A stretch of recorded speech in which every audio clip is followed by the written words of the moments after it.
নমস্কার বন্ধুরা, চাকরির পরীক্ষার জন্য ভেরি ইম্পর্টেন্ট কিছু জিকে। তো দেখুন আজকের প্রথম প্রশ্ন কি বলেছে, নিচের কোন ধাতু সংকরের জিঙ্ক বর্তমান? এখানে option A B C D, এর মধ্যে অপশন বি হচ্ছে উত্তর পিতল, অর্থাৎ পিতলে কি রয়েছে, জিঙ্ক রয়েছে Zn। ঠিক আছে, এরপরে 2 নম্বর কোশ্চেন, সর্বদাই অ্যালানগামের একটি উপাদান হবে কি? এখানে 4টি অপশন আছে, 4টি অপশনের মধ্যে অপশন ডি হচ্ছে উত্তর পারদ, অর্থাৎ পারদে কি থাকবে, অ্যালানগামের একটি উপাদান পারদ অবশ্যই হবে। এরপরে 3 নম্বর কোশ্চেন, কোন ধাতু জোড়াটি ব্রোঞ্জ ও কাঁসা উভয় সংকর ধাতুতেই বিদ্যমান?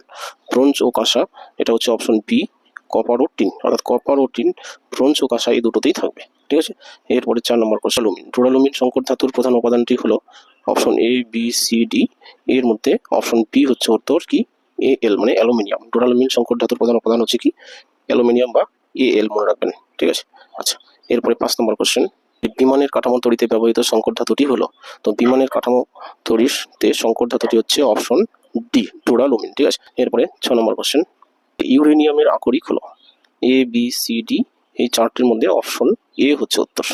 ঠিক আছে, যে পিস ব্লেন্ড, ইউরেনিয়ামের প্রধান আকরিক হলো কি পিস ব্লেন্ড, মনে রাখবেন। এখানে piece bend, piece bond, piece bend, blend piece একই রকম প্রায় অপশন আছে, এটা ভুল হওয়ার চান্স আছে, ভালোভাবে মনে রাখবেন।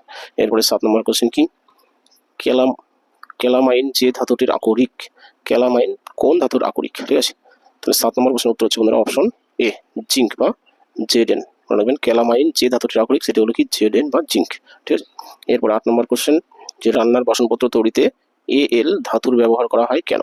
ঠিক আছে, এটা হচ্ছে 8 নম্বর কোশ্চেন, এর উত্তর হচ্ছে 4টি অপশনের মধ্যে অপশন বি হচ্ছে উত্তর, অর্থাৎ কি তাপের সুপরিবাহী ও হালকা ধাতু বলেই রান্নার আসবাবপত্র হিসাবে, বাসনপত্র হিসাবে কি অ্যালুমিনিয়াম ব্যবহার করা হয়। ঠিক আছে, এরপরে 9 নম্বর কোশ্চেন, থার্মিট পদ্ধতিতে যে ধাতু সংকরটি নিষ্কাশন করা হয়, তো থার্মিট পদ্ধতিতে বন্ধুরা আয়রন বা Fe, এই ধাতুটাকে কি নিষ্কাশন করা হয় থার্মিট পদ্ধতিতে। ঠিক আছে, এরপরে 10 নম্বর কোশ্চেন, মরিচা হলো, খুব ইম্পর্টেন্ট একটি কোশ্চেন।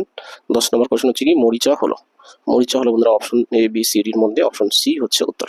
যে মরিচা কি জারণ ও বিজারণ প্রক্রিয়া, অর্থাৎ কোনো কিছুতে মরিচা পড়া এটা কি প্রক্রিয়া, তাই না, এইভাবে প্রশ্ন করতে পারে যে কোনো ধাতুতে মরিচা পড়া সেটা কি ধরনের বিক্রিয়া, জারণ বিজারণ বিক্রিয়া, অপশন সি হচ্ছে উত্তর।